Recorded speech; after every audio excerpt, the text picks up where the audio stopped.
शंकर माँ Gayatri recording studio Kharbhinda. दिल रोता है तेरी याद में, क्यों छोड़ के चला गया। दिल रोता है तेरी याद में, क्यों छोड़ के चला गया। दिल रोता है तेरी याद में, क्यों छोड़ के चला गया।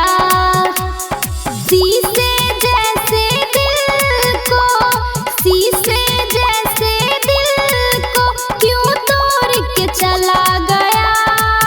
दिल रोता है तेरी याद में, क्यों छोड़ के चला गया।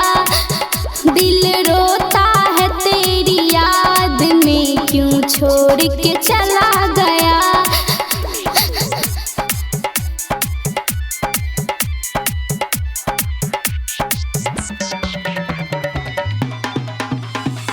डीजे ओम शंकर परसा खरभिंडा।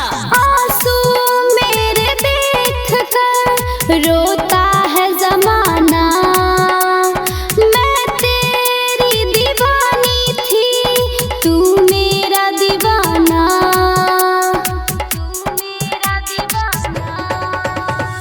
आंसू मेरे देख कर रोता है जमाना, मैं तेरी दीवानी थी तू मेरा दीवाना।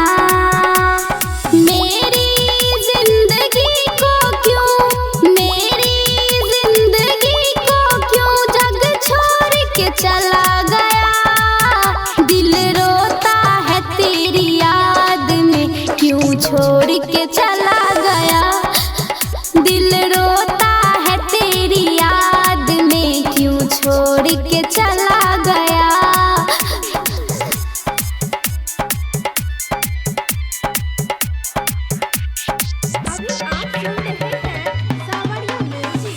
डीजे ओम शंकर परसा खरभिंडा। बदनाम हो गई हूँ तुझसे दिल लगा के, क्या मिल गया तुझे सनम मुझको यूं रुला के। मुझको यूं रुला के बदनाम हो गई हूँ तुझसे दिल लगा के, क्या मिल गया तुझे सनम मुझको यूं रुला के। किस बात पे तू मुझसे, किस बात पे तू मुझसे मुंह मोड़ के चला गया। दिल रोता है तेरी याद में, क्यों छोड़ के चला गया। दिल रोता है तेरी याद में, क्यों छोड़ के